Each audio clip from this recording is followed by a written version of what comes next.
hal yang harus selalu ada adalah bagaimana terkait dengan insight, ya, terkait dengan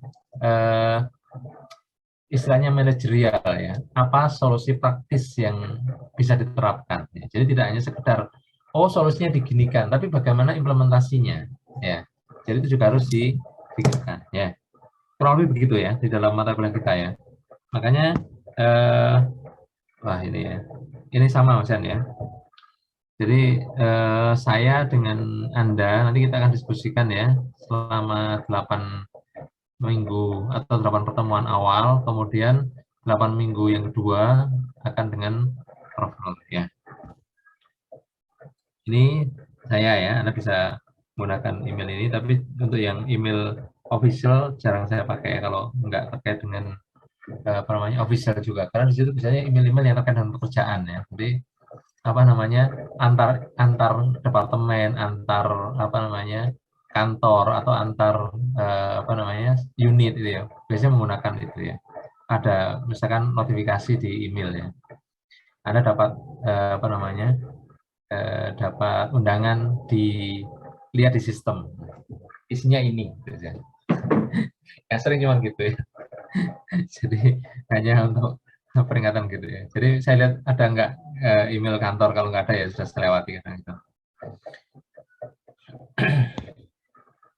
Nah ini ya untuk rencananya ya, kita akan bahas beberapa hal ya. Yang terkait pertama adalah tentang taksonomi model statistika ya. Jadi kita akan membahas tentang model statistika itu kalau dibagi-bagi gitu ya, seperti apa urutannya gitu ya. Kemudian yang kedua kita akan mencoba mendiskusikan tentang analisis data non numerik ya.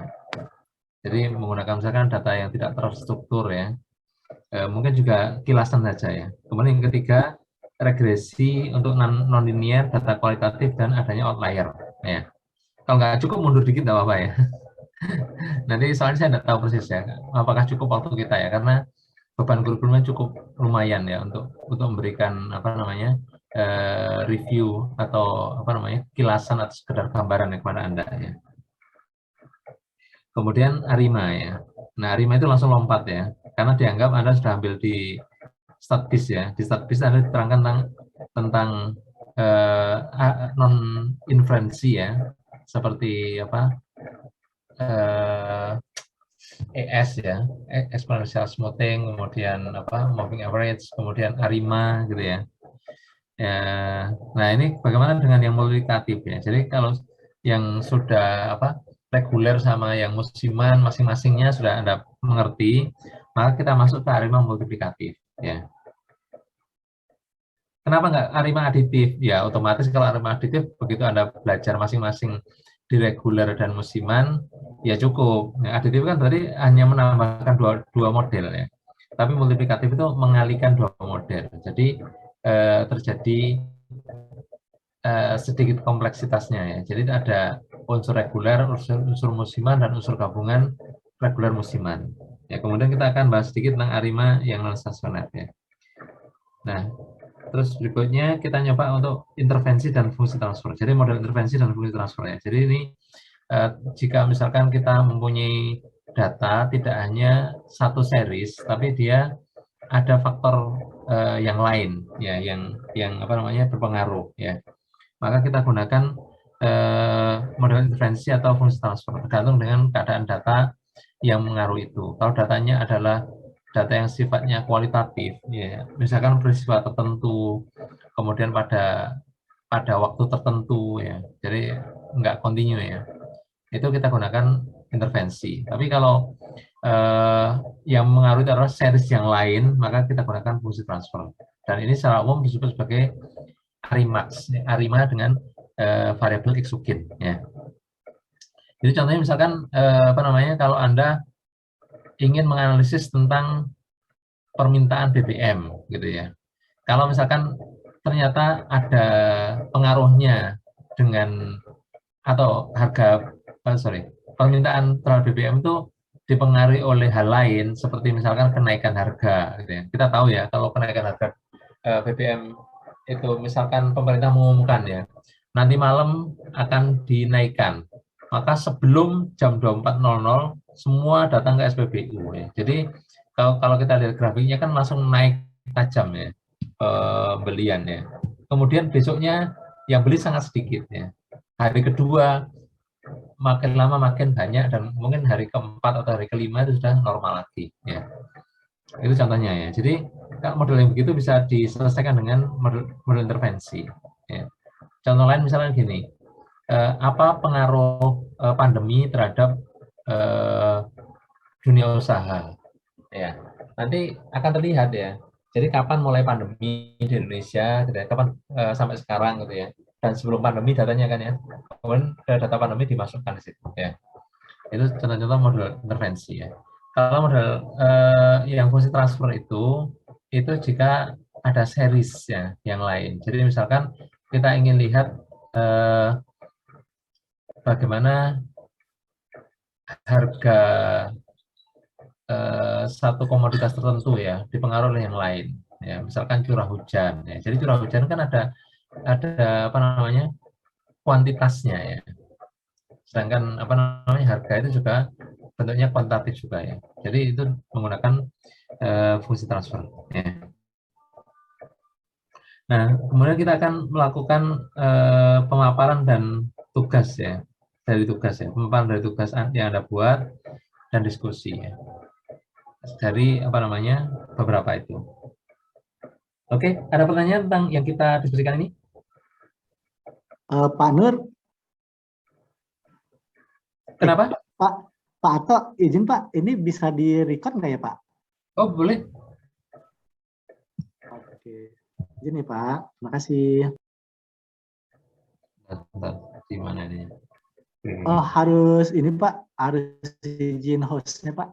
Ya sudah, saya record. Recording in progress. Silakan, ada lagi?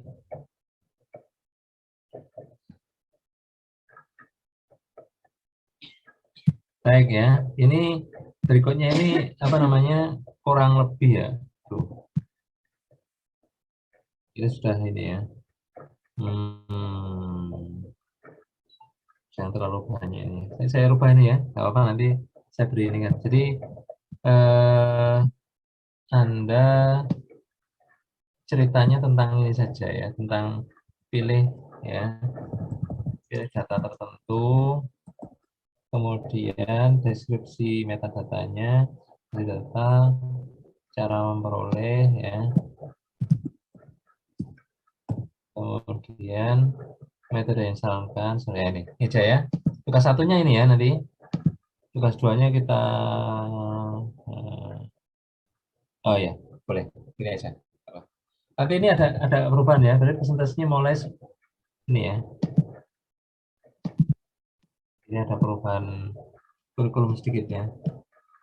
Sebelumnya ini saya copy lagi biar sama ya.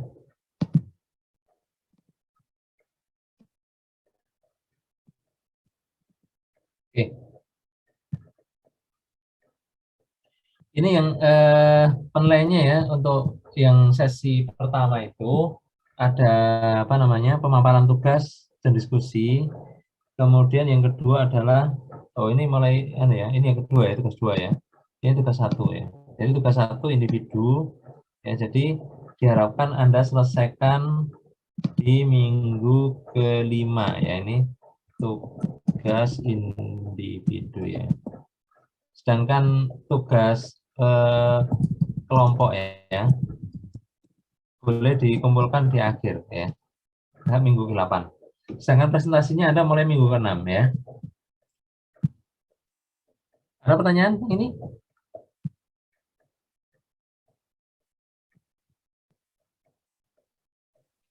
Tugas individunya Pak, seperti apa Pak? Mohon maaf. Ini sudah saya kelihatan enggak? Jadi Anda memilih data tertentu, terserah ya, mau ngambil datanya BPS atau datanya di BMKG atau datanya di BNPB ya, bencana itu ya. Kemudian atau datanya di kementerian atau data dari Kegel atau dari manapun ya. Tapi sebenarnya bagus kalau Anda ambilnya dari source-nya yang awal ya, yang raw ya, yang apa mentah ya, data mentah. Bagus ya. atau dari data pekerjaan Anda. Ya. Nah, itu Anda hanya diminta, Anda setelah mendapatkan data itu, Anda deskripsikan ya metadatanya. Jadi sekitar apa namanya, ya sekilas saja ya. Misalkan data ini mana yang numerik, mana yang teks gitu ya. Kemudian berapa jumlah data, panjang datanya atau apa namanya, n-nya gitu ya, berapa variabelnya gitu ya. Dia cerita tentang seputar apa gitu ya. Jadi sekilas saja tentang itu ya. Kemudian terus ada deskripsi ya. Deskripsi data berarti berapa min-nya, kemudian bagaimana rentangnya, terus dan seterusnya ya, hubungan antar datanya, korelasinya, terus apa yang bisa dieksplorasi dari situ ya, mungkin gambarnya dan seterusnya itu di deskripsi ya. Setelah itu Anda cerita cara memperolehnya ya, tapi Anda bisa di atas nggak apa-apa ya. Ini cara memperolehnya itu Anda cerita bagaimana Anda dapatkan data itu ya, atau ini taruh di nomor 2 nggak apa-apa ya. Berikutnya terkait dengan metode ya. Setelah Anda uraikan macam-macam itu, nanti Anda bisa menyarankan untuk data Anda, maka metodenya apa ya. Kemudian softwarenya apa yang dipakai. Sudah itu aja ya.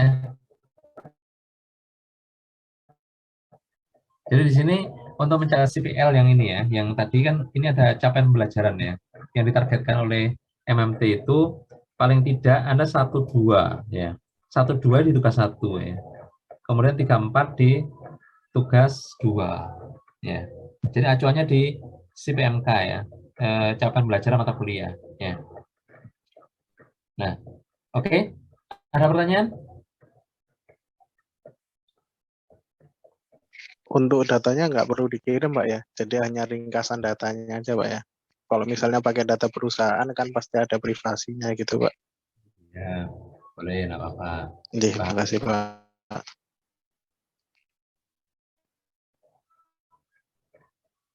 Tapi ada tuliskan sampelnya ya, 5 baris atau berapa gitu ya. Supaya kita tahu tentang raw data itu gambarnya seperti apa ya. Iya, Pak.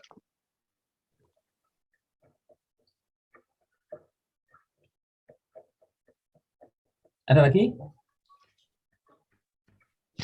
Izin bertanya, Pak. Silakan. Ya, maaf tadi agak skip di penjelasan tugas individu. Confirm aja, jadi yang analisanya itu kan di situ hanya ditulis sampai metode yang disarankan ya, Pak ya. Apakah sampai hasil pengerjaannya? Oh, enggak. Oh, cuman metodenya aja, Pak ya. Mau pakai apa gitu. Software-nya ya. Oh, nggak sampai kita kerjakan analisa gitu ya. Nah, coba Anda lihat di sini ya. Ini hanya di CPMK-nya kan ada 4 ini ya. Yang kita sasar di CPMK 1 dan 2. Bahwa Anda tahu itu ada problem analitik ya. Jadi kan pertama yang dinilai itu, Anda tahu nggak kalau yang Anda ambil itu memang bisa diselesaikan secara analitik atau nggak perlu. Jangan sampai yang Anda tampilkan yang nggak perlu diselesaikan dengan analitik kan gitu ya. Yang kedua, kemudian Anda bisa milih apa metodenya, ya kan? Dari mana itu Anda tahu? Maka saya sarankan Anda selain datanya dari mana dan cara memperolehnya, yaitu metadatanya Anda deskripsikan, kemudian datanya sendiri Anda deskripsikan, ya kan? Jadi metadata ya sekitar ini numerik, ini teks, ya. Kemudian panjangnya data berapa, yang gitu ya. Jadi yang sekitar gambaran kasar dari data itu ya. Nah, kemudian yang terkait dengan deskripsi data itu lebih ke mengarah ke seperti min, median, kemudian rentang, kemudian outlier kayak gitu ya. Jadi lebih ke datanya sendiri yang dideskripsikan ya. Nah, dari situ Anda kan punya gambaran. Oh, jadi Anda menjelaskan data itu seperti apa kurang lebih ya. Sehingga pembaca lebih bisa memahami mengapa Anda memilih metodenya ya kan ya. Dari penjelasan ini Anda kan bisa menentukan, oh metode yang saya adalah ini karena ini kan karena jelaskan ya. Terus softwarenya adalah ini, ya, itu aja ya. Jadi nggak susah, hanya nggak sampai mengolah ya. Baik, Pak. Berarti di PPT ya, deliverable-nya Pak ya? PowerPoint. Oh, boleh. Ya, boleh. Atau di Boleh ya di PPT ya Pak. Ya, tapi kalau PPT biasanya terlalu singkat ya, itu aja.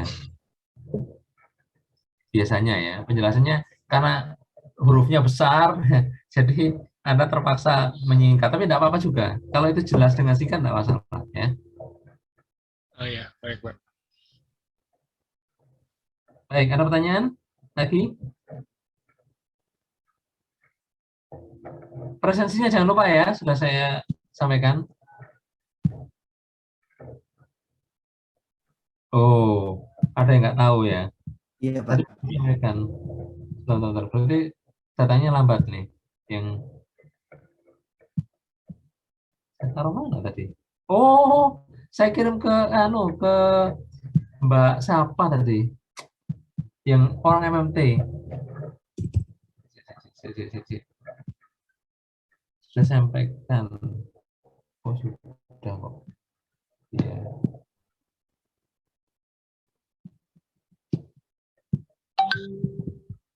Ya, ini. Saya sampaikan di sini ya.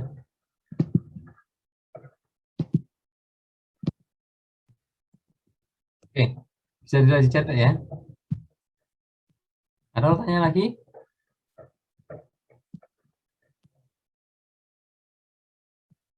Ada. Izin Pak, bertanya Pak. Silakan. Ya, Pak, meresume saja Pak. Jadi yang untuk tugas individu itu adalah yang pilih data tertentu ya Pak ya. Itu dikumpulkan di minggu ke-5 ya Pak ya. Iya.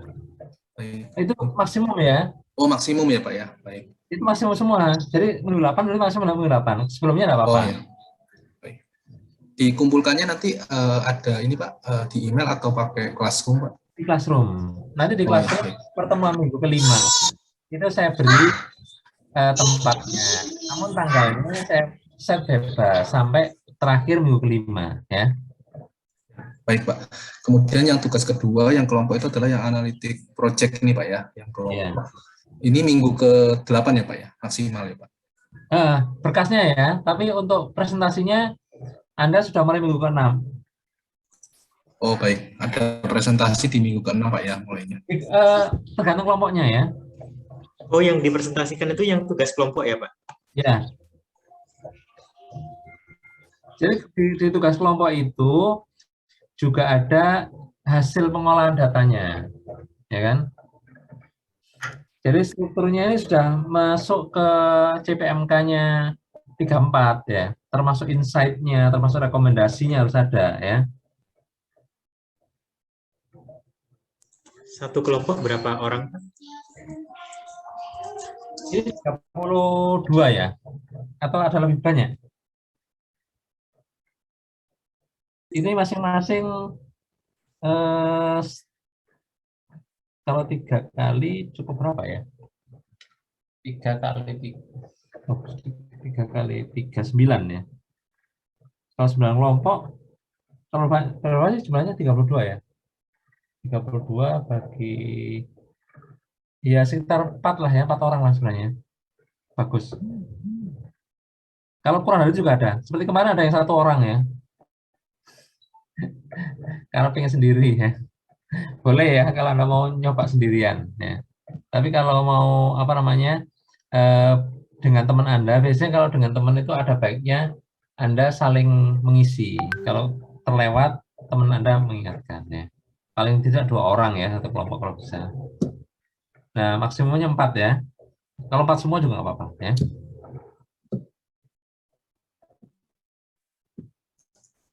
Baik Pak, terima kasih Pak. Ya sama-sama. Nah biasanya saya menilainya kalau individu ya dari yang dikumpulkan ya. Kalau kelompok itu saya nilai ada individu ada kelompoknya. Ya kalau tugas kelompok itu untuk reportnya saya nilai kelompok, presentasinya saya nilai kelompok. Ya. Tetapi individunya ada, yaitu misalkan kalau Anda bertanya atau menjawab, saya tambah yang nanya atau yang jawab sebagai tambahan nilai bagi individu. Ya. Jadi kalau report sama presentasinya, tidak harus semua presentasi ya. Tidak harus misalnya 4 orang, 4-4-nya presentasi, tidak. Ya. Di sini yang presentasi wakil ya. Anda boleh nunjuk teman Anda presentasi. Tapi kalau yang jawab sama yang tanya, itu saya beri tambahan nilai. Ya. Jadi kalau hanya satu orang presentasi dan itu kemudian yang jawab satu orang, yang dapat nilai banyak cuma satu ya. Bukan dari presentasinya, tapi dari jawabnya. Ya. Juga dari yang tanya. Ya.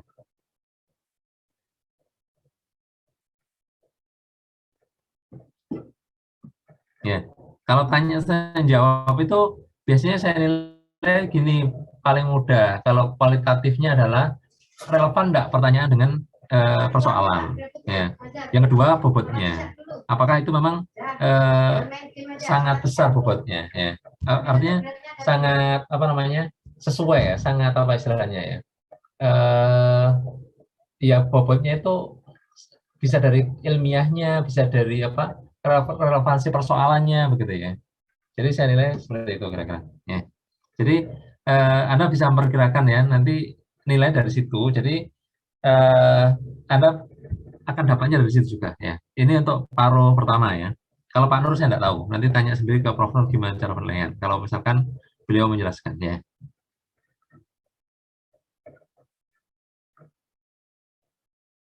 Ada pertanyaan? Tidak ada ya? Baik ya, ini tadi sudah saya jelaskan, mungkin apa namanya? Nah, ini ya. Jadi ini gampangannya dari saya gini ya, kurang lebih ya. Tapi tidak tahu ya. Di sini kan kalau di atau saya beri ini saja ya. Dari nilai saya saja ya ini. Jadi dari nilai saya saja ya. Dari nilai saya ya. Nanti soalnya di Pak Nur ini saya tidak tahu. Karena tergantung PJ ya kalau gini ya.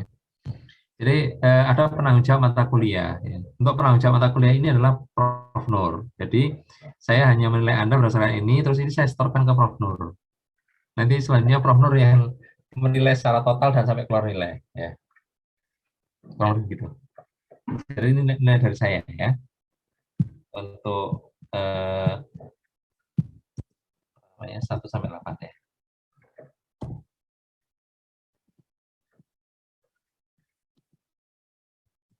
Kalau ada yang ingin disampaikan. Nah, ada yang tugas apa namanya? Ada penilaian individu dalam kelompok tadi saya masukkan sebagai tambahan ya. Jadi bisa jadi memang totalnya lebih dari 100% ya. Tapi hanya untuk yang ada tambahan effort tadi ya. Nambah dengan menjawab pertanyaan, nambah dengan bertanya gitu ya. Hal yang sifatnya memang individu ya. Oke. Ada pertanyaan? Pak, saya izin bertanya, Pak. Silakan.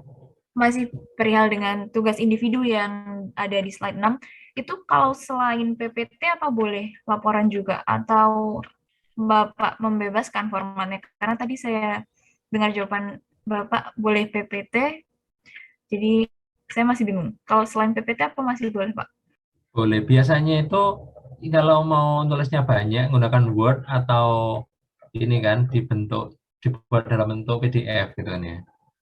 Tapi kalau misalkan Anda menggunakan PowerPoint juga boleh. Tapi PowerPoint itu biasanya tidak leluasa menjelaskan gitu ya. Saya hanya memberikan ini apa namanya kebiasaan. Tapi kalau Anda dengan PowerPoint itu cukup bisa menjelaskan ya tidak masalah ya. Jadi yang penting adalah tugas itu bisa terdeskripsikan, bisa Anda jawab dengan baik ya. Baik itu dengan menggunakan apa namanya jawaban yang ringkas atau jawaban yang lengkap, saya tidak terlalu mempermasalahkan ya. Itu kan cara Anda mempresentasikan tugas Anda kan dalam bentuk tertulis ya. Jadi Anda boleh dalam bentuk Word atau PDF atau PowerPoint ya. Biasanya begitu ya. Jarang menggunakan Excel ya, walaupun bisa. Atau menggunakan R, bisa ya. Anda menggunakan R bisa ya. Bahkan disertasi atau tesis pun bisa ditulis dengan R ya. Kalau Anda membuat tidak apa-apa, lebih bagus ya. Mungkin saya tambahin bonusnya kalau Anda bisa buat laporan dalam bentuk R ya. Karena jarang. Dan itu tidak ada orang yang buat disertasi dengan R. Jadi mulai nulis dari awal covernya ya sampai akhir itu ada yang dengan N. Iya, Pak. Baik, terima kasih Pak penjelasannya. Ya boleh. Silakan ada lagi. Pak Ato, mohon maaf Ya. Pak, saya mau bertanya karena tadi kurang jelas Pak ya. Sebentar ini bergaung sebentar, saya tidak begitu dengar. Iya Pak, ini terkait tugas apa namanya individu tadi Pak.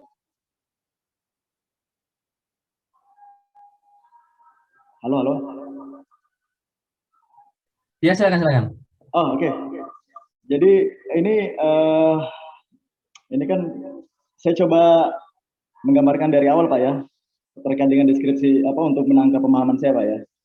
Jadi terkait dengan deskripsi metadata itu adalah kita menjelaskan gambaran apa, menjelaskan dari metadata sumber data yang kita peroleh gitu ya.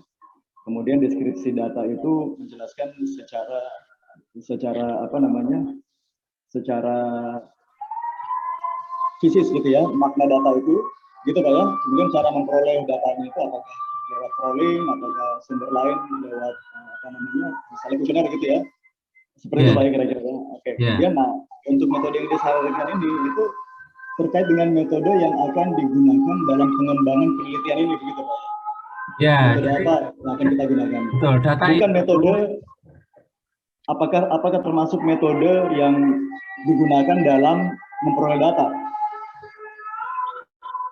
Tidak, untuk mengolah.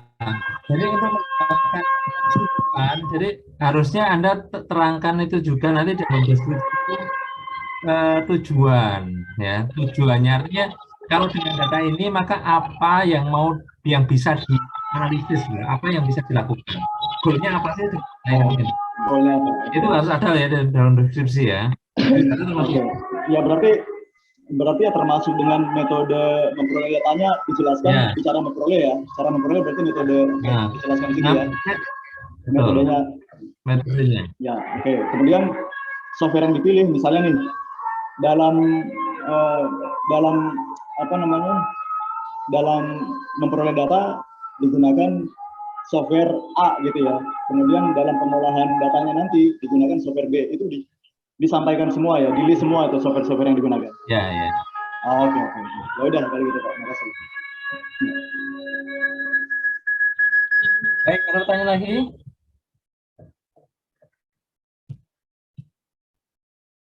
Cukup.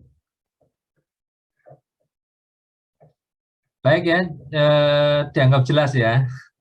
Kalau ada pertanyaan saya layani tidak apa-apa ya. Jadi di sini di kuliah pertama ini Anda sudah harus jelas bahwa nanti penilaiannya begini, berapa persen, tugasnya caranya ngerjakan begini, Anda harus jelas. Jadi nanti jangan sampai bingung ya.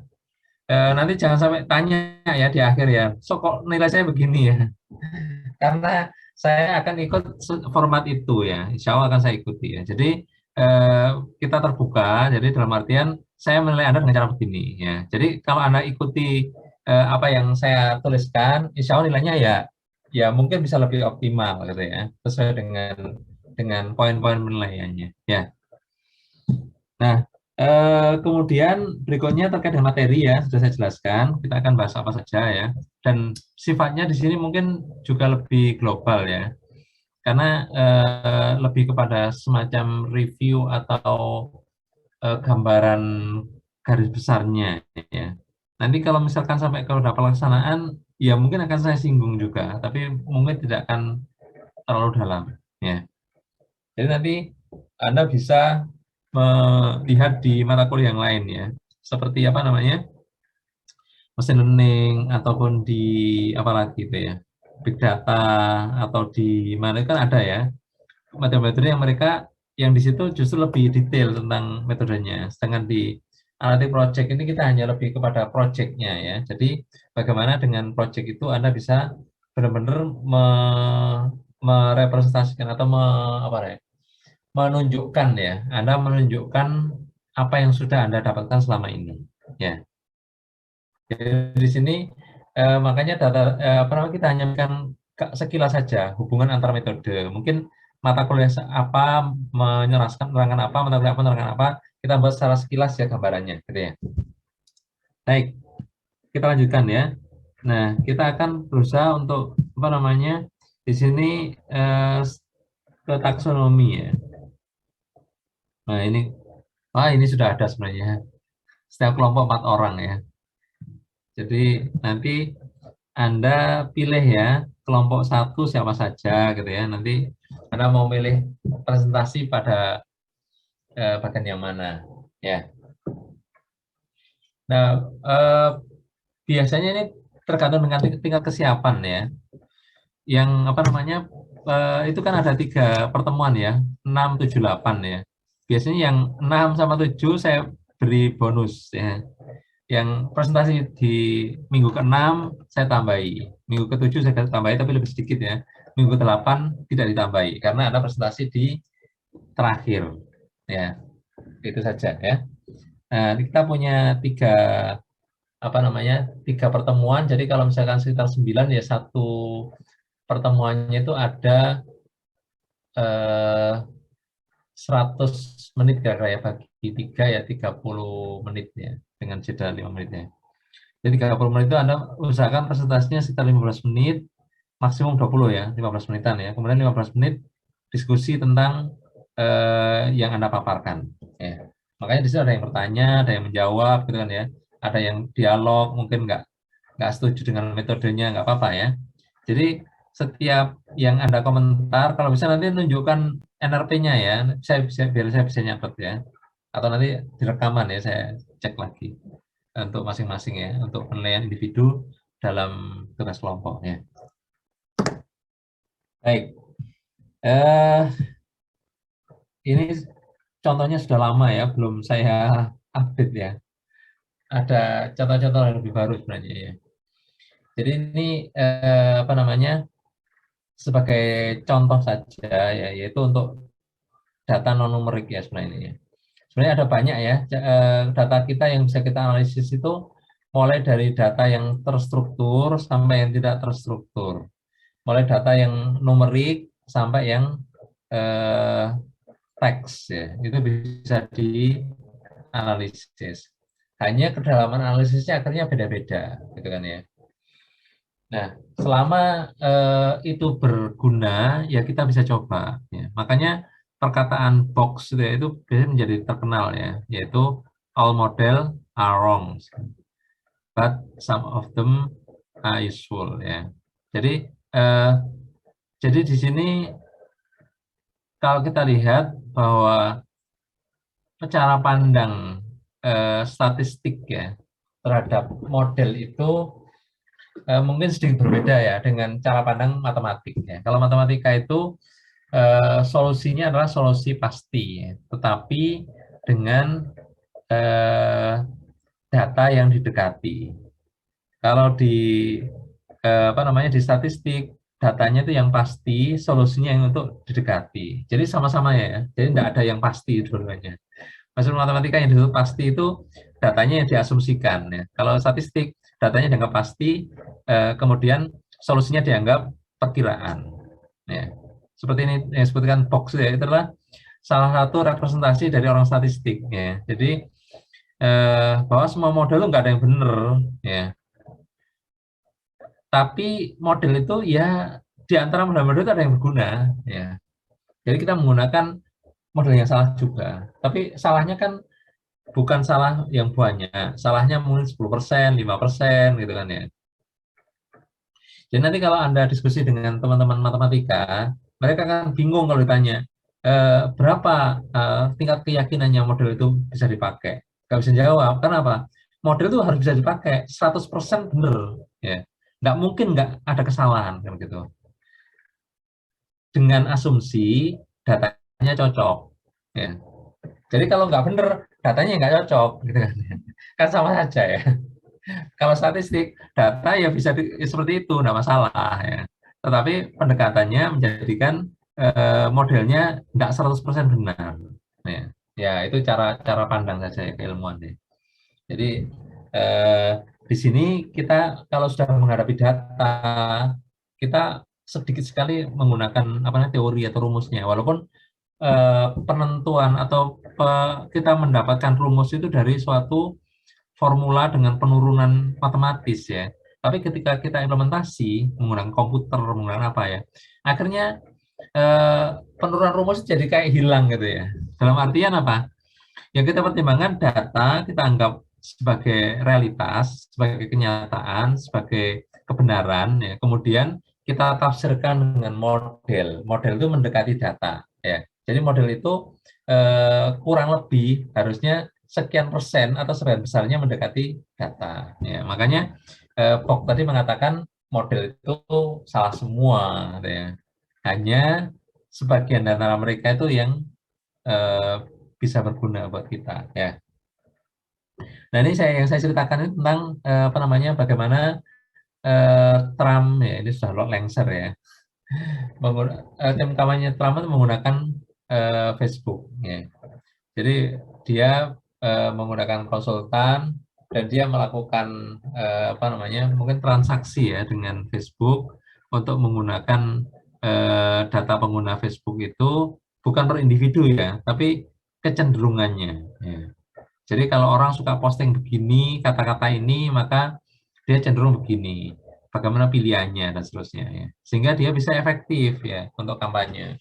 Dia mengaruhi orang. Jadi untuk akhirnya dengan sampel data sekian puluh ribu itu ya, saya nggak persis tahu, saya nggak ingat ya.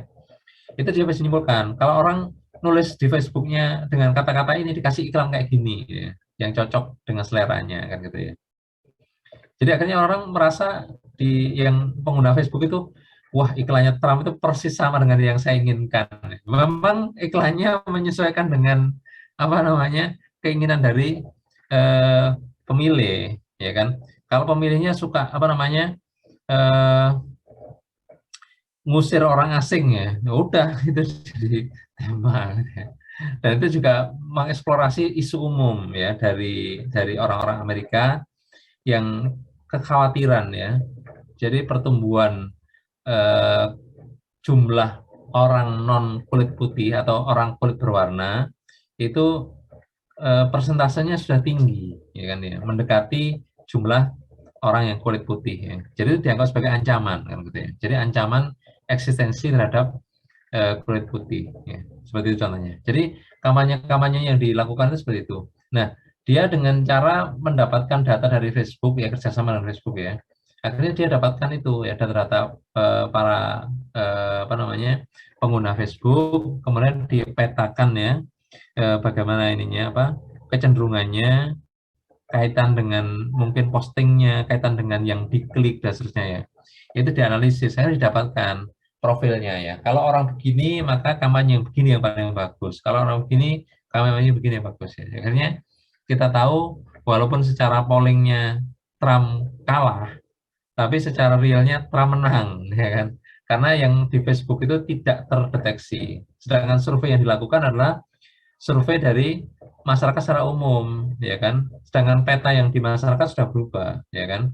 Dan peta yang lebih tepat itu dari percakapan harian yang ada di atau posting-posting yang ada di Facebook, juga yang diklik, yang di like, yang di apa namanya dikomentari gitu ya, dalam apa konten-konten yang ada di Facebook kan gitu. Ini adalah contoh bagaimana data yang teks ya, data yang non numerik itu bisa berguna. Bukan berarti bahwa kita analitik yang kita lakukan itu untuk data teks, bukan ya. Ini hanya contoh, istilahnya gampang apa? Saya ingin menonjolkan hal yang nggak umum. Dalam artian apa?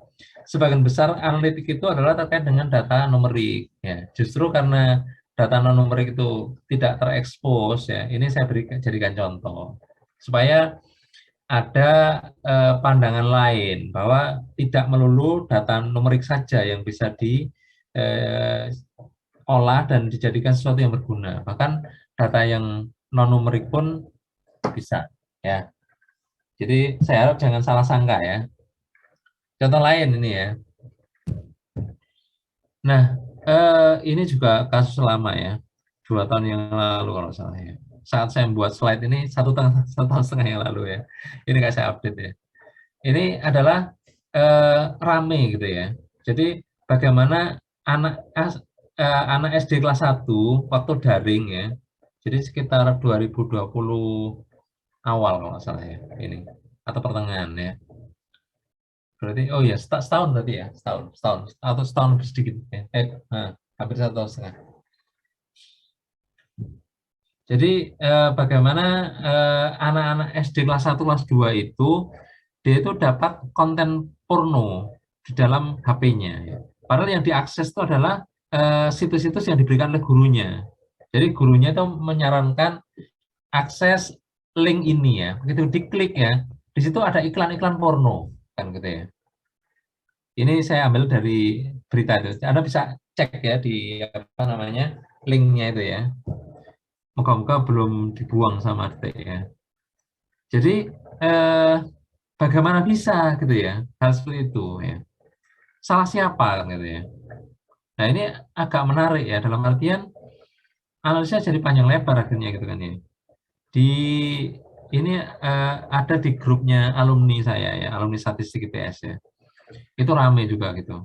Tapi mirip topiknya ya. Itu salah satu junior saya ya, itu ada yang jadi apa namanya pemimpin redaksinya Japos ya, jadi pemretnya Japos itu cerita ya, di grup itu. Ini teman saya ini katanya cerita, lo kok bisa apa namanya HP saya loh dipakai anak-anak itu waktu searching apa namanya konten tertentu, jadi dia mencari apa gitu ya. Yang pelajaran apa gitu lupa ya. Kok iklannya porno katanya si adik kelas saya loh gitu. Yo kon niku sing kene ngakses gitu ya. Jadi artinya apa?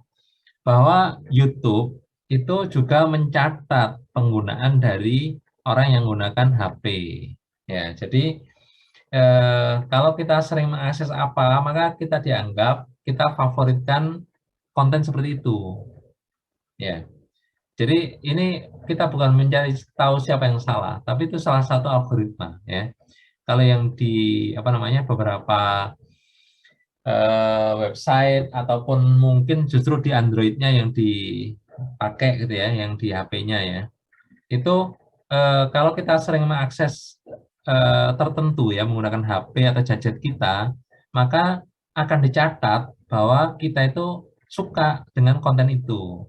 Sehingga kalau misalkan HP dipakai anak kita ya, maka akan dikaitkan gitu ya. Apa kaitannya tema atau topik yang dicari atau kunci pencarian itu oleh anak kita ya, itu dikaitkan dengan yang sering kita akses ya. Jadi yang sering kita akses dan yang itu dikaitkan sehingga muncul ya kayak gitu ya.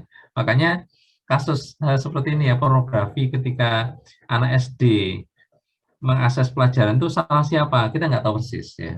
Bisa jadi ada faktor orang tua, mungkin ada faktor iklan yang salah sasaran gitu ya. Jadi harusnya usia anak itu nggak dapat ya, atau berdasarkan konten ya. Konten itu harusnya nggak terkait dengan pornografi, dia dikaitkan. Atau usia pengguna dan seterusnya gitu ya. Dan seterusnya. Ini menarik ya. Contoh lain ya, ini masih yang non numerik ya. Ini adalah saya ambil dari John Embrecht ya. Ini contohnya juga usang ya, sudah 2 tahunan ya.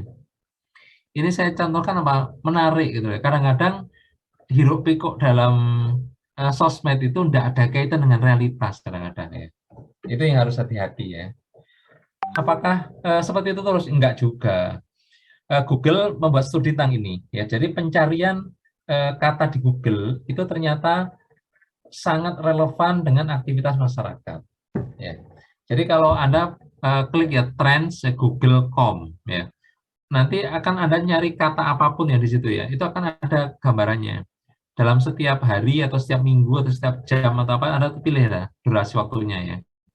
Nanti akan muncul ya kan catatannya berapa banyak yang akses. Tapi supaya apa namanya kelihatannya Google juga memberikan apa namanya batasan ya. Dia hanya ngasih persentase ya. Jadi pencarian terbanyaknya 100%, kemudian pencarian yang lebih sedikit persentase terhadap yang terbanyak. Ya, misalkan 50% dari yang terbanyak gitu ya. Jadi kita hanya dapatkan bukan angka, yang kita dapatkan itu persentase dari pencarian ya. Nah, di situ misalkan ada orang mencari baju tertentu atau merek tertentu atau pakaian tertentu atau apapun ya di situ atau komputer, maka itu akan cenderung dengan jumlah lakunya barang. Jadi ada korelasi ya. Ini menarik ya. Jadi studinya Google gitu. Tapi ya enggak semua ya. Ini saya contohkan justru apa namanya? Kontranya ya. Kontra contohnya. Contoh sebagai kontra dari kecenderungan umum ya. Jadi makanya saya contohnya bukan berarti ini yang umum, justru ini yang enggak umum ya. Ini yang enggak umum.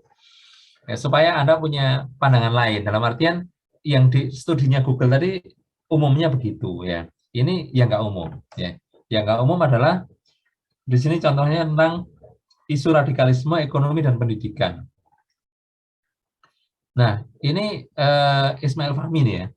Ismail Fahmi ini membuat software ini selama dia S3 ya.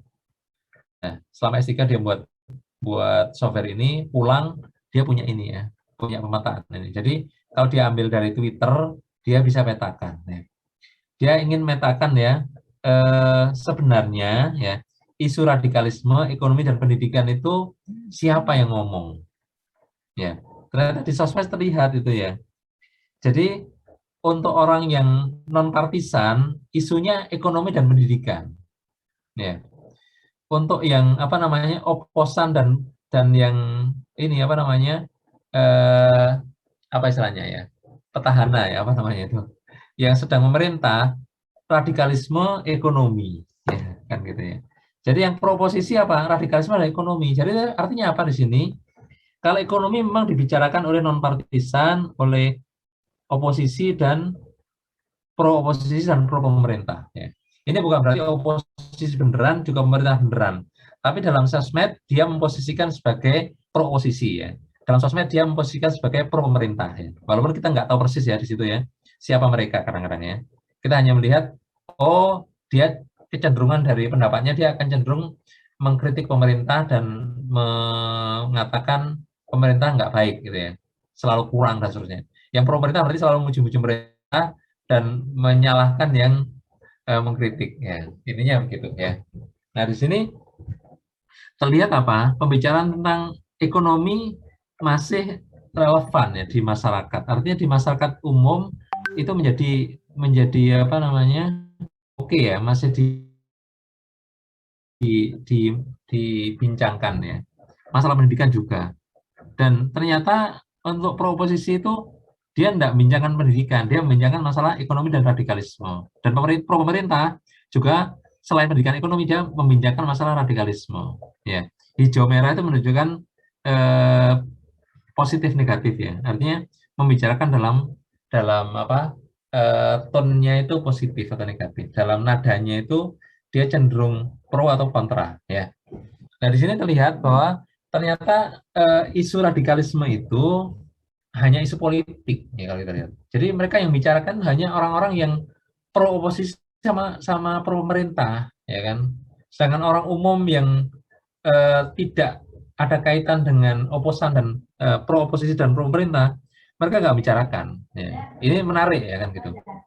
Jadi artinya apa? Yang kayak gini ini jadi apa? Jadi kita tahu gitu ya, hiruk pikuk di media sosial dan seterusnya ya. Ya ternyata itu hanya isu terkait dengan kekuasaan ya, baik pro oposisi maupun pro pemerintah. Tapi real masyarakat tentang kebutuhan hal itu bukan isu gitu ya, bukan masalah gitu ya. Nah ini kan menarik ya. Jadi artinya bagaimana bisa ya suatu isu di-create itu hanya dibicarakan oleh orang tertentu gitu ya. Dalam artian bukan masyarakat ya, kan gitu ya. Jadi semacam tema yang dipaksakan. Bagaimana masyarakat harus ikut berpikir tentang sesuatu yang bukan domainnya kan gitu ya. Ya itu contoh ya. Artinya kita bisa melihat bahwa memang ada semacam itu ya. Jadi artinya apa? Dengan kita menganalisis situasi begitu, kita jadi tahu sebenarnya realitasnya seperti apa ya. Jadi jangan-jangan yang ramai di koran itu hanya beberapa orang saja yang bising, yang repot-repot ya, padahal masyarakat sendiri cuek dan tidak pernah membicarakan gitu ya. Jadi hal semacam ini jadi apa namanya menarik. Ternyata ada keterasingan ya kalau kita lihat secara sosial ya antara masyarakat dengan pihak tertentu ya, yang entah namanya pro-oposisi atau pro-pemerintah atau siapapun ya. Jadi ada apa keterasingan antara kelompok tertentu dengan masyarakatnya kan gitu ya. Baik ya. Jadi ini contoh saja ya yang lanjutannya tadi ya. Jadi ya. Nah, ini apa saya hanya ingin menggambarkan ya bahwa apapun yang Anda install di HP Anda yang disebut dengan aplikasi gratis itu sebenarnya bukan gratis karena dibayar dengan data Anda ya. Jadi data Anda kan diakses oleh aplikasi itu ya. Jadi itu makanya ya kita harus hati-hati dengan diri kita sendiri ya.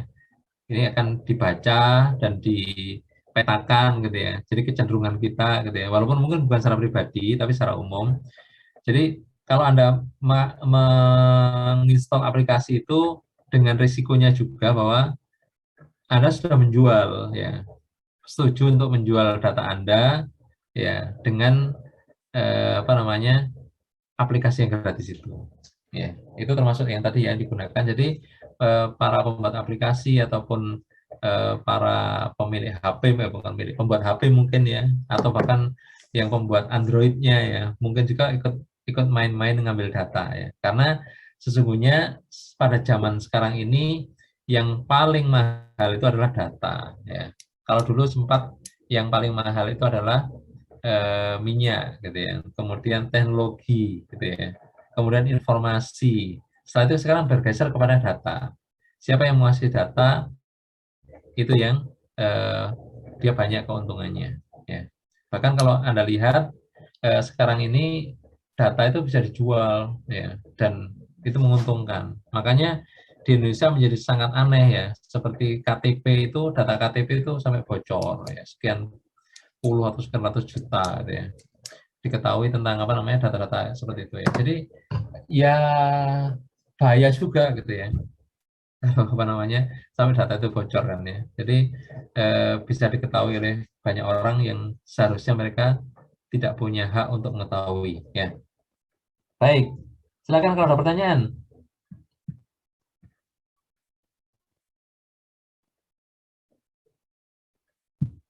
Kalau nggak ada ya.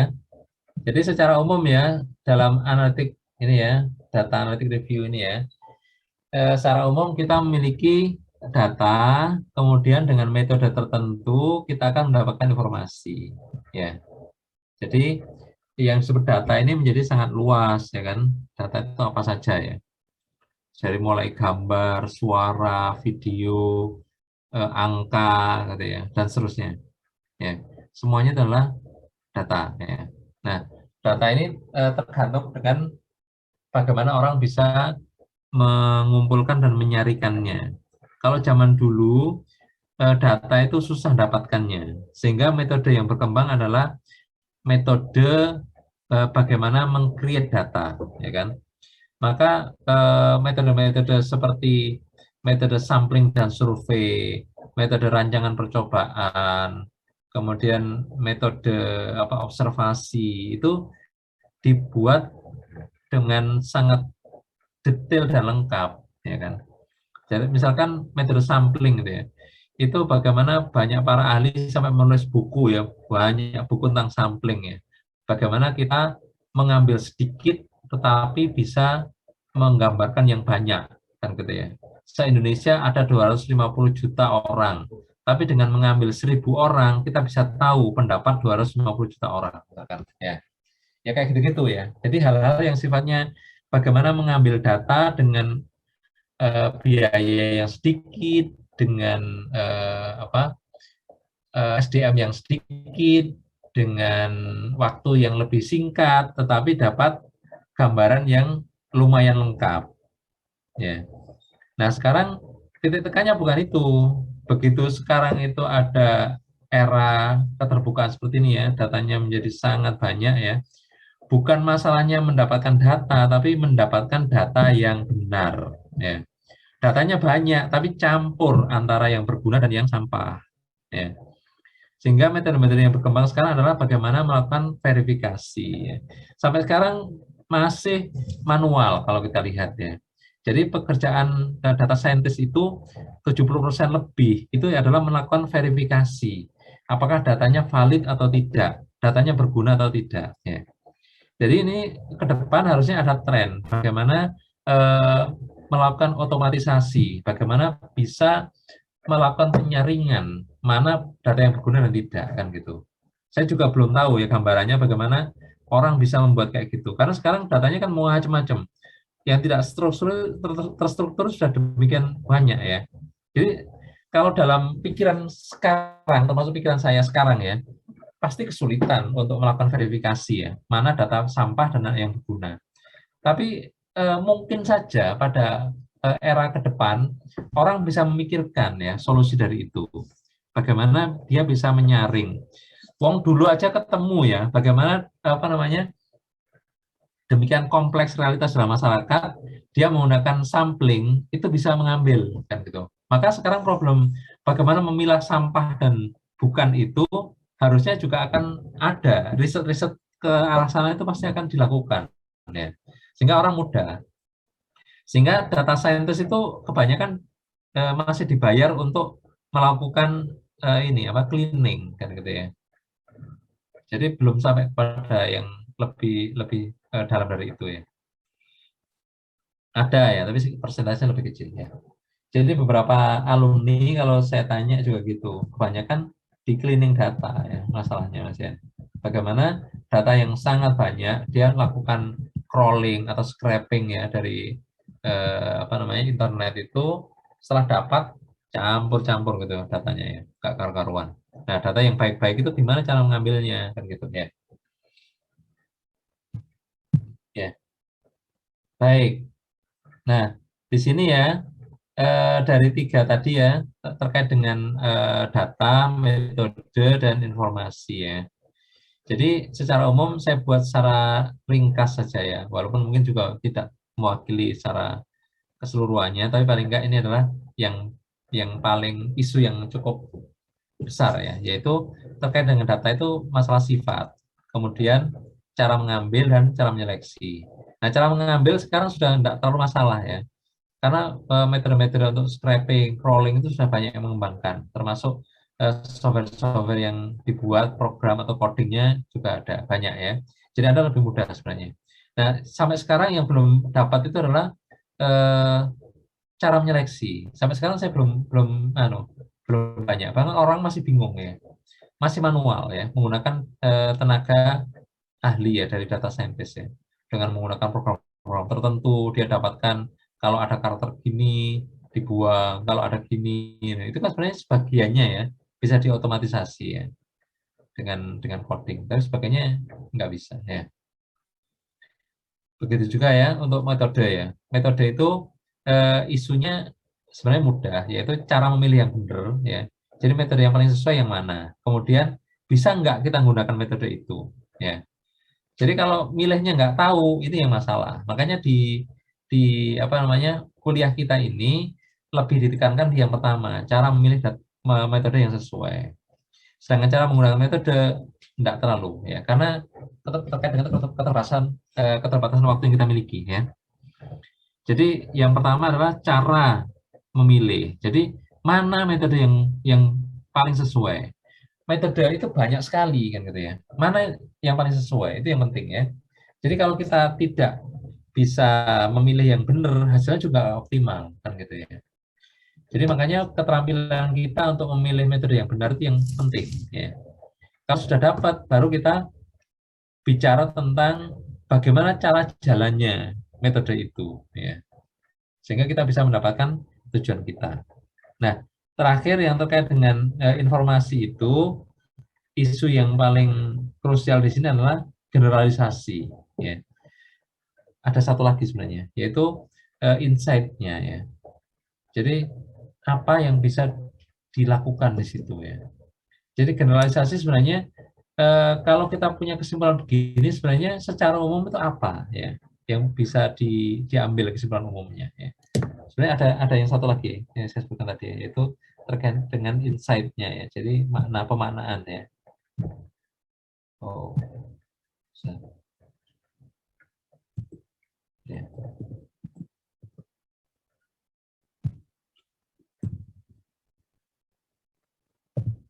Oh.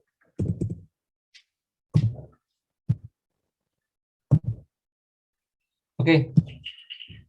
Ada pertanyaan?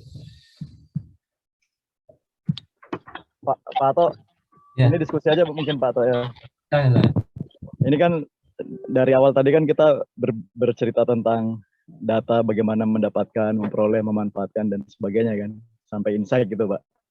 Nah sementara sisi lain tuh yang nggak kalah penting akhir-akhir ini tuh kan sensitivity data dan security data gitu Pak. Yang mana ini kan yang menjadi juga isu yang cukup besar gitu ya. Bagaimanapun di Indonesia itu data itu kayaknya orang mudah sekali gitu, dan juga awareness terkait data itu ya kayak misalnya ngisi nomor handphone, alamat gitu ya, di misalnya ngirim barang tuh kan, ngirim pos gitu ya. Lalu dengan mudahnya itu ngisi nomor telepon, alamat gitu. Begitu juga ketika mau parkir atau mau masuk gedung gitu ya, dengan mudahnya nitip KTP gitu ya. Dan itu mudah sekali gitu. Apalagi dulu rental DVD gitu ya. Itu dengan mudahnya pakai KTP. Mungkin kalau syarat TKK ya kasih juga kali Pak. Gitu ya. Nah, bagaimana Pak Ato melihat terkait ini ya, sensitivity data itu dan juga tantangannya buat kita nih sebagai ahli analytics gitu ya di kemudian hari, ketika data-data itu tidak mudah lagi karena semua orang itu sudah punya awareness terkait itu gitu Pak, sehingga data itu sudah sangat sulit itu untuk didapatkan gitu. Itu Pak. Betul. Jadi saya tinjauannya tadi bagaimana mengambil data ya, bukan mengamankan data ya. Jadi di kuliah kita itu bukan mengamankan data, tapi mengambil data, karena bagaimana mengolah gitu ya. Nah, kemudian kalau pertanyaannya bagus ya, artinya kalau nanti susah didapatkan gimana datanya kan gitu ya. Kalau masalah pengamanan data bukan di kuliah ini ya, walaupun memang sangat penting ya.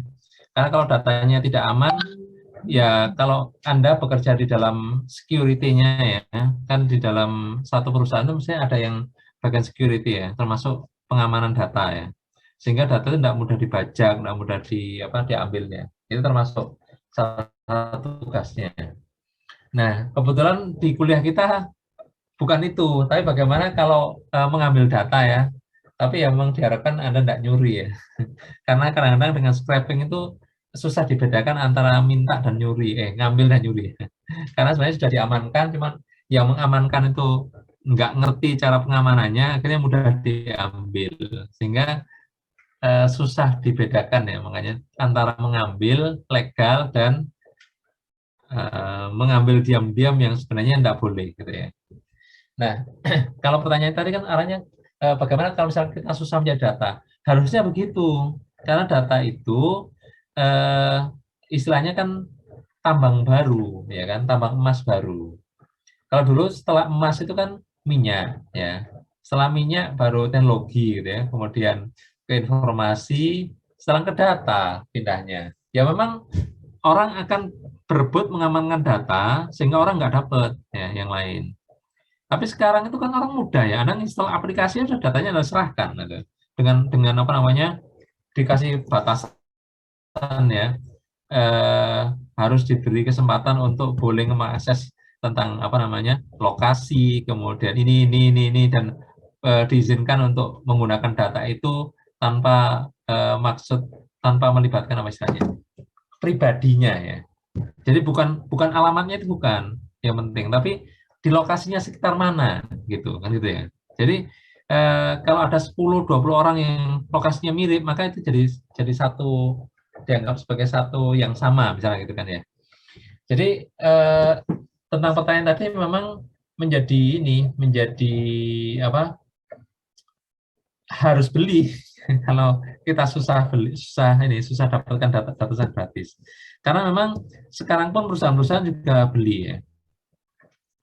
Saya punya teman SMA ya, dia menjadi manajer area ya, manajer area atau manajer yang dia membawai Asia Tenggara ya, untuk Axiata namanya ya, Axiata ya. Nah dia cerita, loh dia lo beli data itu ya, dia tuh beli data ya. Kalau ke misalkan ya pengguna telepon ya, kemudian bagaimana dia itu perilakunya. Contohnya misalkan dia menggunakan telepon itu kapan saja dan di mana saja. Ada itu datanya kalau Anda telepon ya. Anda telepon mengakses itu ada catatan di HP Anda dan di HP Anda itu bisa diakses ya. Dan orang yang mengakses itu punya ilmunya gimana mengetahui Anda di mana saja dan saat itu Anda mengakses apa saja. Dan dia masuk kategori informasi yang mana. Ya. Anda menggunakan fitur telepon yang mana.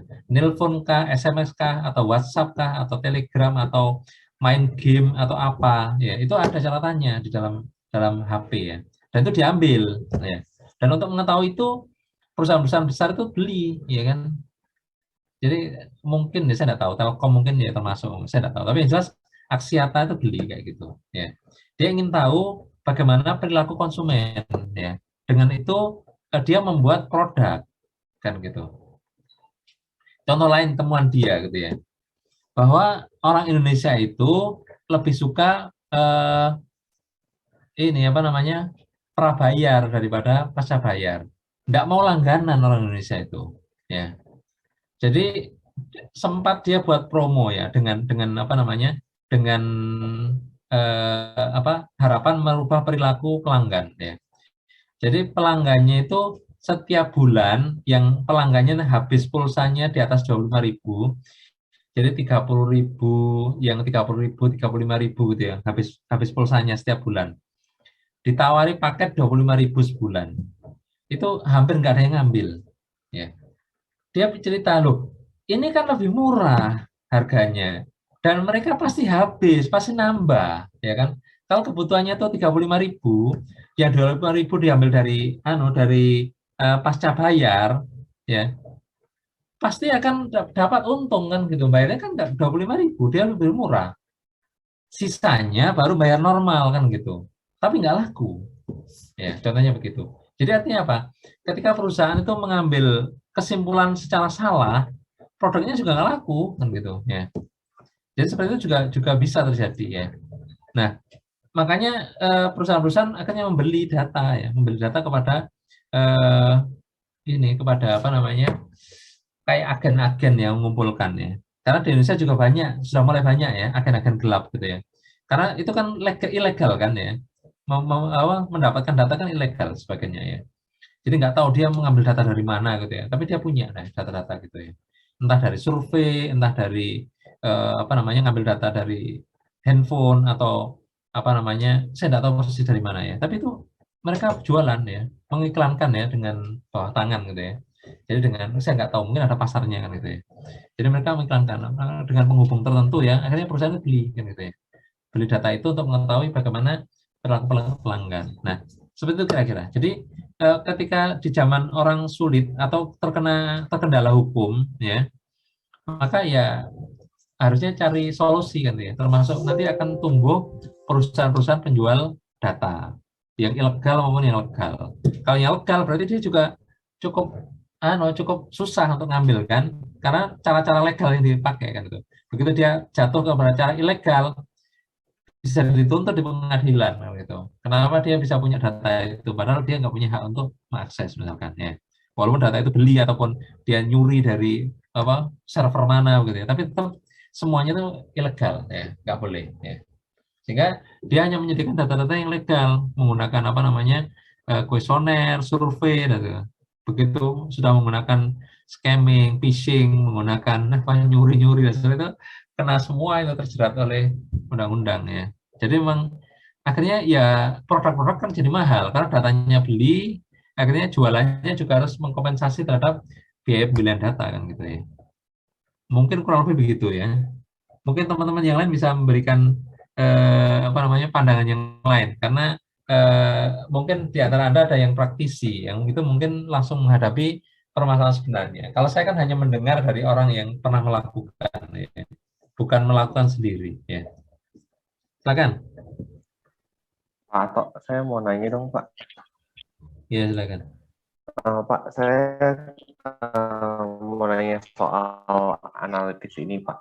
kan di step analytics ini yang terakhir itu adalah informasi ya Pak. Jadi cara generalisasi dan insight ya Pak.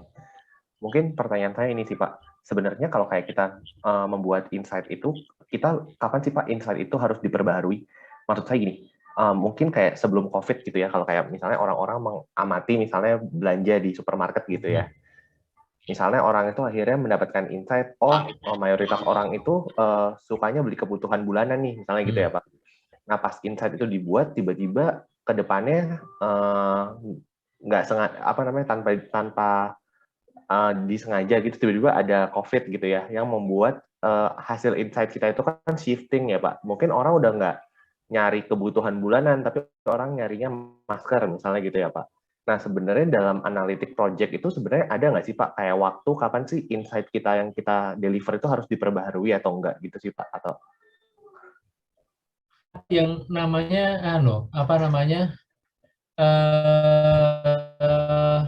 apa ya istilahnya ya? Ilmunya nyebutnya sebagai structural change ya, perubahan pada data ya. Jadi perubahan pada data itu akan menyebabkan perubahan pasti pada yang lain ya, termasuk perilakunya, kemudian sifatnya, parameternya, begitu ya. Jadi kapan kita berubah? Sebenarnya kita kan punya data yang bisa kita eksplorasi ya. Misalkan dengan grafik lah paling mudah ya. Grafik tentang data sesuatu ya. Misalkan tiba-tiba pembelanjaan turun atau tiba-tiba ada peristiwa gitu ya. Nah, secara umum Anda bisa baca ya di bukunya Change ya. Itu karangannya siapa ya? Vasilevsky dan Nikiforov ya. Itu buku lama itu ya. Itu menarik ya, tapi dia meninjau dari banyak bidang ya. Ada bidang saya nggak hafal ya, ada elektro, ada bidang statistika atau matematika, banyak bidang yang dia tinjau ya. Tapi intinya dia cerita tentang perubahan data ya. Perubahan data. Nah, kalau Anda lihat dari sisi statistik sendiri, biasanya kalau orang melihat itu kan dari seriesnya ya, time series ya, runtun waktunya ya. Nanti kalau dilihat dari runtun waktu pasti ada perubahan pola, kan gitu ya. Perubahan pola itu kalau menurut statistik ada 5, ya kan. Yang pertama adalah perubahan secara mengejutkan tapi dia kembali ke semula ya. Nyebutnya orang sebagai outlier tambahan ya, additional outlier ya. Outlier tambahan itu tiba-tiba berubah dan tiba-tiba balik lagi ya. Itu mungkin nggak masalah ya bagi sebagian orang ya, kan itu kondisi tertentu kan gitu ya. Kemudian ada yang nyebutnya yang kedua adalah innovational layer atau perubahan outlier inovasi ya. Bedanya apa pertama dan kedua? Yang pertama itu tiba-tiba berubah, tiba-tiba balik lagi ya. Peristiwa yang pertama contohnya gini, misalkan ada orang memproduksi barang untuk pabrik ya, tiba-tiba buruhnya mogok ya, nggak bisa produksi sama sekali ya. Besoknya negosiasi selesai, produksi lagi ya, selesai gitu aja. Jadi tiba-tiba hilang, tiba-tiba muncul lagi ya gitu ya. Atau misalnya gini, perusahaan karena suatu hal kebetulan bersamaan ya, cadangan energinya berupa mungkin semacam kayak genset atau apa itu pas rusak, pas PLN-nya mati, nggak bisa melakukan apa-apa misalnya, kan bisa gitu ya. Itu namanya outlier tambahan ya. Kalau outlier inovasi itu kembalinya pelan-pelan ya, kembalinya pelan-pelan. Misalkan gini, ada orang sakit gitu ya, tiba-tiba kan nggak bisa kerja ya. Kemudian begitu dia mulai sembuh, dia ngerjakan tapi dikit-dikit ya, lama-lama dia normal kan gitu. Jadi kembali ke normal. Tapi biasanya cepat ya kan. Kalau inovasi itu cepat, mungkin 2, 3, 4, 5 gitu ya periode. Nah yang ketiga itu temporary change ya, atau perubahan secara sementara ya. Dan ini waktunya cukup panjang ya periodenya. Tapi dia kembali ke semula. Yang ketiga disebut dengan level change atau level shift ya. Jadi perubahan perubahan memang dari sisi ininya. Jadi perubahan tidak kembali lagi. Ya. Jadi perubahan tidak kembali, kan gitu. Nah, kita bisa melihat apakah dalam peristiwa itu ada kayak gitu ya. Kalau kita melihat ada memang model-model begitu, maka ada kemungkinannya data kita berubah, walaupun tidak selalu ya. Jadi kita harus harus apa namanya sensitif. Makanya ada yang disebut dengan analisis peristiwa. Artinya data kita itu kita hubungkan dengan suatu peristiwa tertentu yang mungkin berimplikasi pada data. Contoh misalkan kebijakan pemerintah, ya, atau pandemi, atau apa itu ada kan ya. Ya misalkan saya contohkan harga BBM gitu ya. Harga BBM itu kan yang tadi ya, jadi naik di 1 hari sebelum pengumuman, kemudian turun saat pengumuman sampai 1 harinya, hari kedua sudah mulai naik karena yang isi sedikit ya, dia tetap harus beli gitu ya. Hari kedua sudah habis ya. Kemudian yang apa namanya jarang keluar atau yang tangkinya besar ya, mungkin hari ketiga, hari keempat, ya. Nanti kembali lagi juga ya semula. Karena mau nggak mau berapapun harganya tetap harus beli. Kalau enggak kan kendaraannya nggak bisa jalan. Kan gitu. Contohnya begitu. Jadi ada lagi yang tadi mendadak dan tidak kembali. Jadi bisa jadi ada suatu peristiwa tertentu yang dia tidak bisa tidak bisa kembali ke semula gitu ya.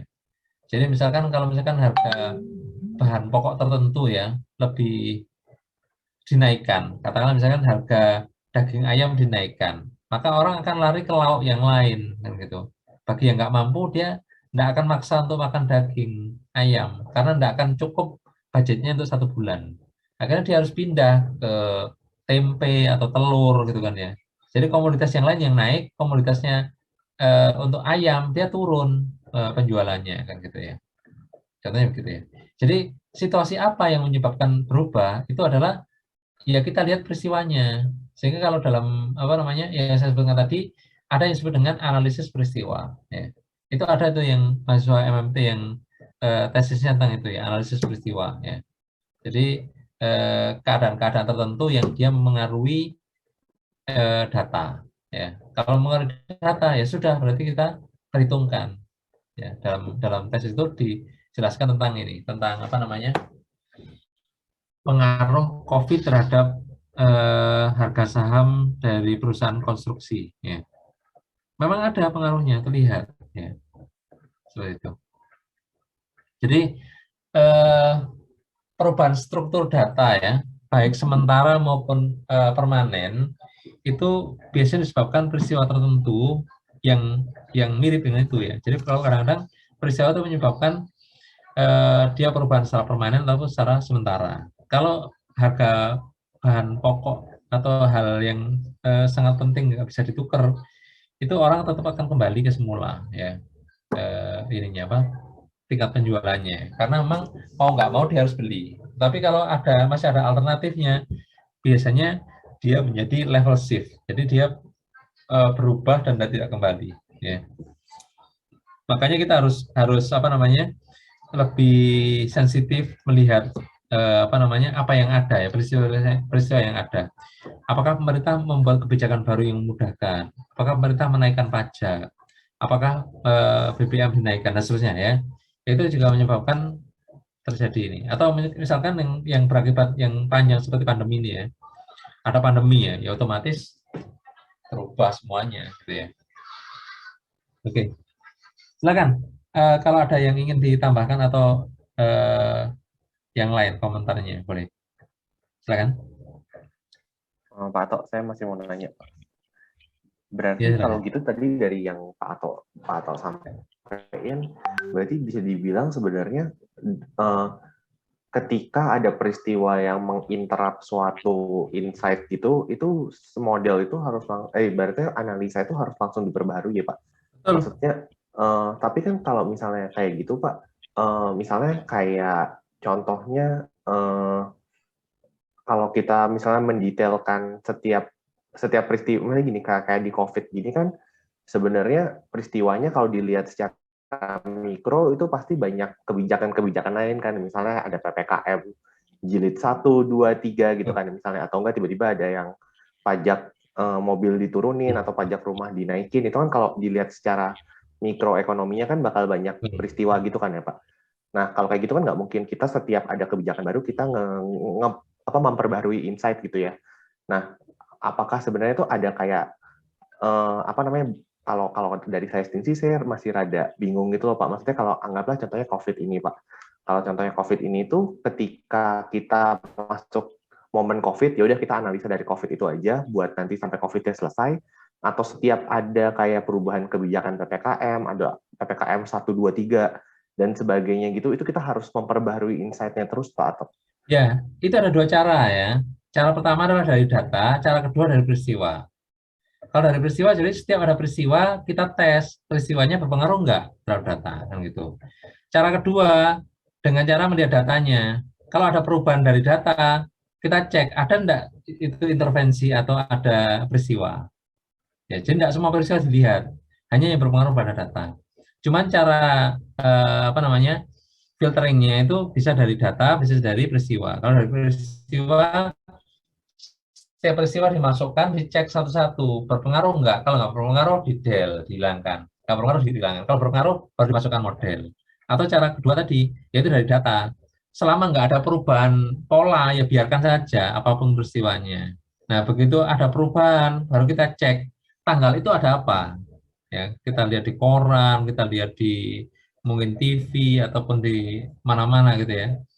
Tanggal itu ada apa? Ya, begitu tahu, oh tanggal ini adalah ketika pemerintah mengumumkan adanya COVID misalkan ya.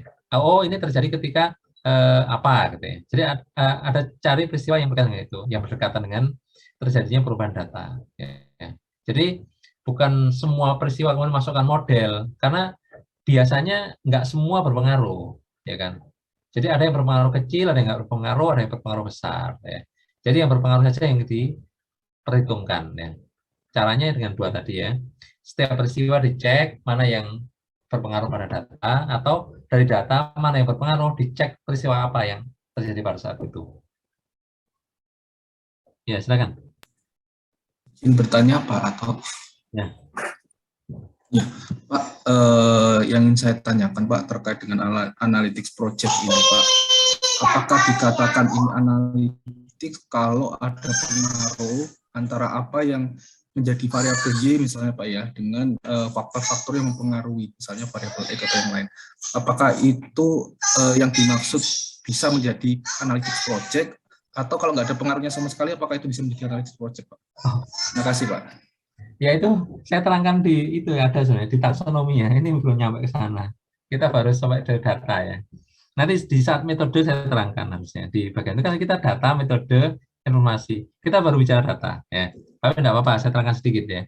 Jadi asumsi dari statistik itu adalah setiap hubungan yang dia itu dependen, ada kaitan, baru boleh dianalisis. Kalau dia independen tidak bisa, ya kan? Saya contoh biasanya saya buat guyonan contohnya ya. Ada A dan B ya. A itu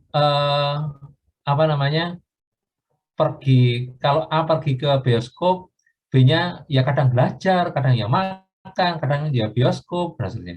Waktu A makan, B juga kadang-kadang ke situ. Jadi kita tidak bisa menyimpulkan B dari A.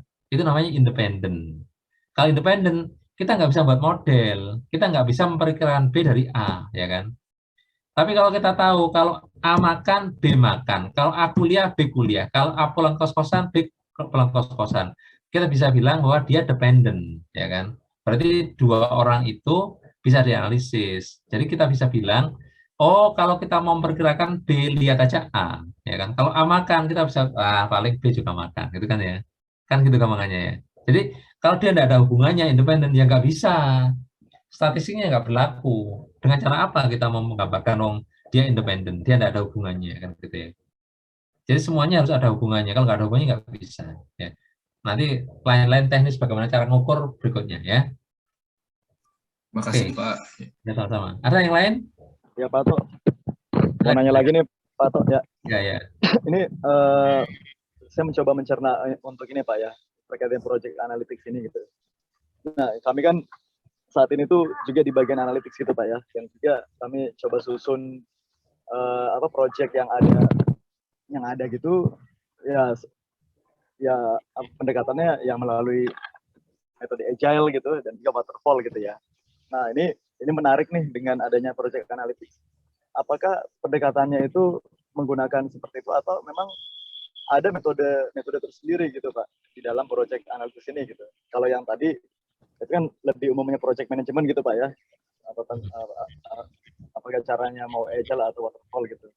Nah, kalau yang selama ini di kami itu kemudian lebih spesifik lagi masuk itu di dalam tahapan projectnya itu di situ ada business challenge gitu ya, challenge, kemudian data siapa datanya, data processingnya, model building, validationnya, feature analysis sampai itulah feature selection dan juga conclusion, kemudian ada optimisasi model kembali gitu kan. Nah, apakah di dalam project analytics ini tuh hal-hal itu juga masuk gitu Pak? Ya, artinya sebenarnya boleh Anda masukkan semuanya, cuman kita tekankan di analitiknya ya. Di analitik itu berarti kita lebih ke bagaimana Anda data itu bisa Anda olah ya menjadi sesuatu yang berguna, bernilai atau bermakna, ya lebih tepat ya, bermakna. Jadi data-data bermakna kan gitu ya. Makanya saya terangkan yang non numerik itu hanya sekedar semacam apa ya, cara lain ya, cara lain. Jadi sebenarnya ada loh yang kayak gitu. Walaupun itu bukan dominan, itu hanya sebagian kecil, ya kan. Tapi sekarang banyak kasusnya kayak gitu ya. Tapi di dalam metode analitik sendiri yang teks itu sangat sedikit, yang menggunakan angka sangat banyak, ya kan. Makanya nanti akan saya terangkan metode itu secara taksonominya seperti apa dalam statistik gitu ya.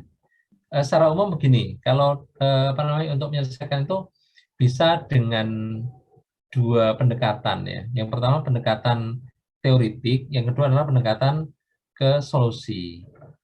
Pendekatan teoritik itu lebih kepada menekankan bahwa bagaimana urutan berpikirnya itu benar. Ya.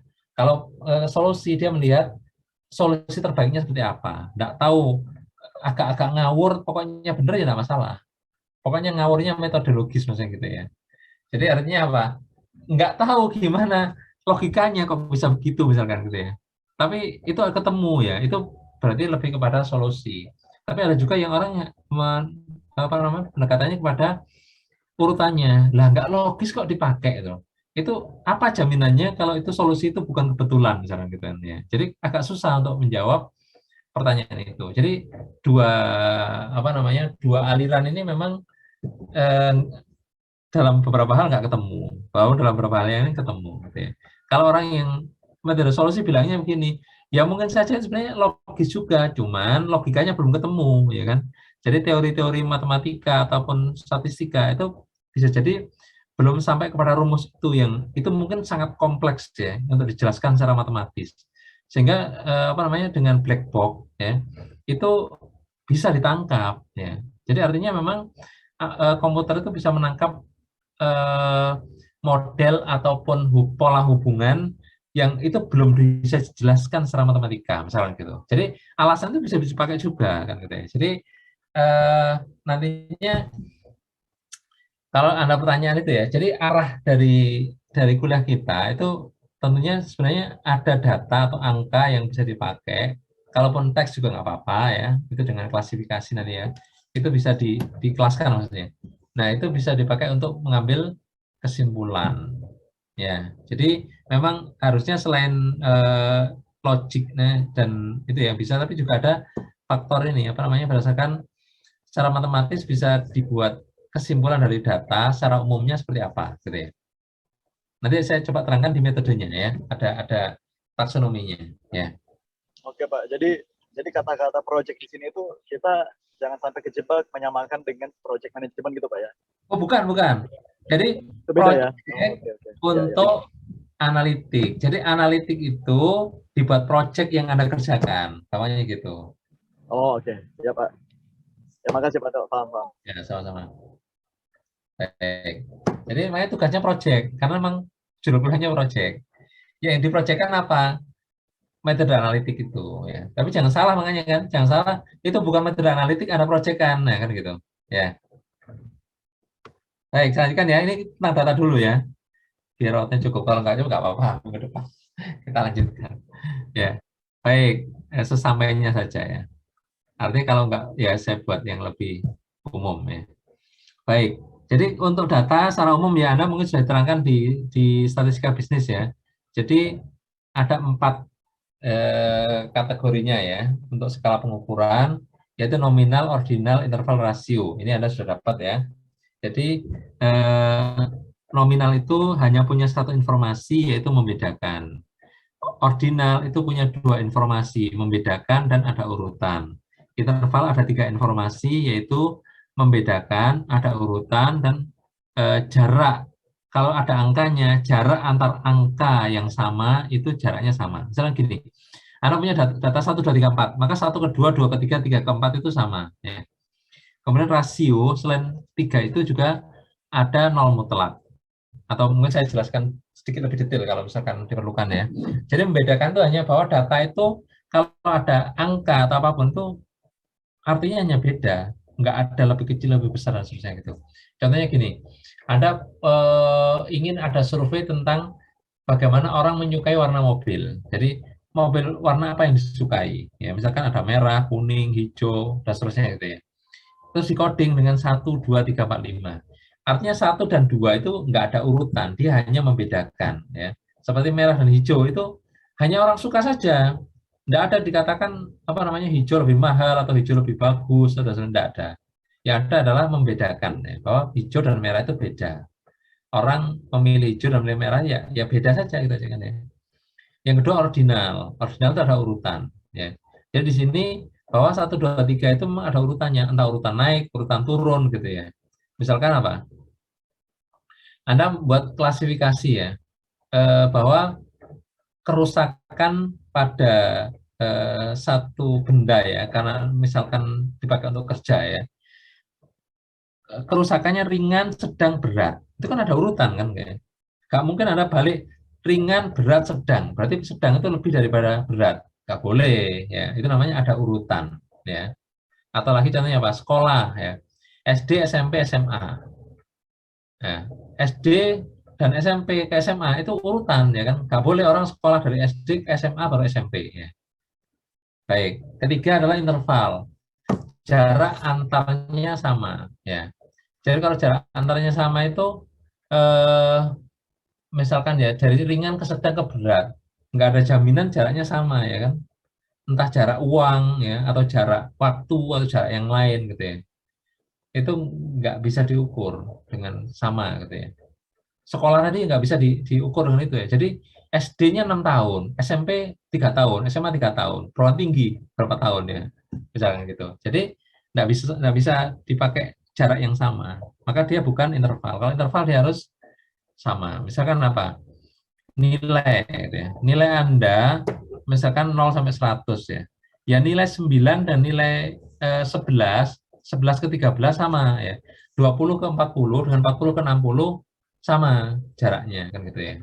Jarak nilainya untuk kesulitannya itu sama ya. Itu namanya interval. Ya, jadi karena jaraknya sama. Begitu juga misalkan suhu ya. Untuk memanaskan air dari 30 derajat ke 40 derajat dan dari 40 derajat ke 50 derajat itu sama ya. Itu namanya interval ya. Kenapa kok bisa sama? Karena suhu itu begitu esnya mencair maka ditandai ya. Itu sebagai 0. Kemudian dimasukkan dalam air begitu mendidih ditandai itu 100. Kemudian 0 sampai 100 dibagi rata, dikasih angka, ditera katanya.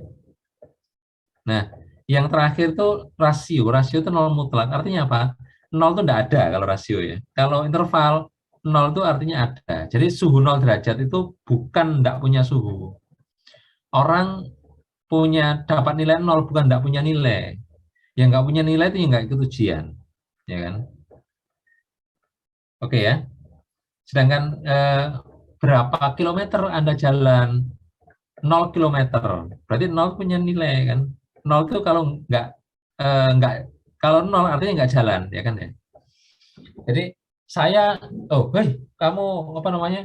Sampai nafasmu tersengal-sengal, kamu dari mana lari? Berapa kilometer? 0 kilometer. Ya Anda nggak percaya kan gitu ya. 0 km artinya nggak lari ya, bukan lari dengan 0 ya, ininya apa jaraknya. Jarak 0 itu berarti tidak ada ya. 0 itu berarti tidak ada, itu namanya rasio ya. Jadi kalau apa namanya data Anda masuk nominal, ordinal, interval atau rasio kan gitu ya. Nah di sini kadang-kadang dalam analisis dibagi 2 atau 3 ya. Ada yang bagi dengan kualitatif, kuantitatif ya. Berarti kualitatif itu nominal, ordinal, kuantitatif, interval, rasio. Ada yang nyebutnya dengan apa? Nominal, ordinal, continue dan seterusnya kayak gitu ya. Ini saya tulis di sini ya. Jadi nominal, kenapa nominal dibedakan tersendiri? Karena dia tidak ada urutan, dia hanya beda. Ordinal, dia masih ada urutan, walaupun urutannya nggak sama. Interval dan rasio itu hanya ada dalam pemaknaan. Ketika Anda merekomendasikan, ketika Anda menulis insight-nya, tapi ketika Anda mengolahnya, nggak ada bedanya. Makanya jarang metode yang mensyaratkan ini minimal interval, enggak. Biasanya apa? Ini untuk data kontinu atau ini untuk data kuantitatif. Ya. Karena interval rasio nggak beda begitu di dalam pengolahan, dalam metode ya. Bedanya adalah setelah ada hasilnya. Ya. Baik ya. Kemudian cara mengambil data ya. Ini singkat saja ya. Jadi cara mengambil data itu banyak ya caranya ya. Ini hanya beberapa di antaranya ya. Jadi ada percobaan gitu ya. Kemudian ada pengamatan. Jadi percobaannya jika kita melakukan sendiri ya, treatmentnya itu kita coba ya dengan barang kita ya, dengan yang kita miliki ya. Nah ini biasanya terkait dengan skalanya adalah skala dalam keadaan terkendali. Jadi ini semacam pengalaman terkendali atau apa ya? Percobaan dalam keadaan terkendali. Jadi semuanya itu semua yang mungkin menghambat itu dihilangkan ya. Sedangkan pengamatan itu adalah apa yang terjadi di alam kemudian kita coba lihat ya, tanpa kita bisa mengintervensi proses yang ada di alam itu ya. Survei itu adalah kalau kita mengambil beberapa data ya dari sekian data ya. Kemudian scraping, rolling Anda sudah demikian lebih paham ya. Nggak saya terangkan ya. Nah ini contohnya juga ya bedanya ya. Kalau crawling dan scraping ya. Kalau scraping sudah langsung dalam bentuk terbedakan ya file yang kita dapatkan. Kalau crawling puas dari itu ya. Oke. Ini cara menyeleksi data ya. Yaitu dengan macam-macam yang kita sudah sebutkan tadi ya. Berdasarkan filtering atau menggunakan cleaning data gitu ya. Kemudian kita lihat kebermaknaannya, kesamaan formatnya dan seterusnya ya. Jadi itu cara-cara untuk kita mendapatkan data dengan atau mengumpulkan datanya. Ya, baik ya. Ada pertanyaan dulu sebelum kita masuk ke metode. Sudah habis waktunya ya? Oh ya kelewat ya, kelewat 10 menit. Mohon maaf ya. Nanti Anda ada kuliah lagi, saya juga mengajar lagi ya. Kita akhiri, mohon maaf, nanti kita akan ketemu pada minggu depan. Ya. Pak, ya. Boleh di-share Pak materinya Pak? Oh boleh. Ya. Ya, makasih Pak. Ya, ya. Baik, terima kasih ya. Selamat malam. Assalamualaikum warahmatullahi wabarakatuh. Waalaikumsalam. Waalaikumsalam. Terima kasih Pak Ato. Waalaikumsalam.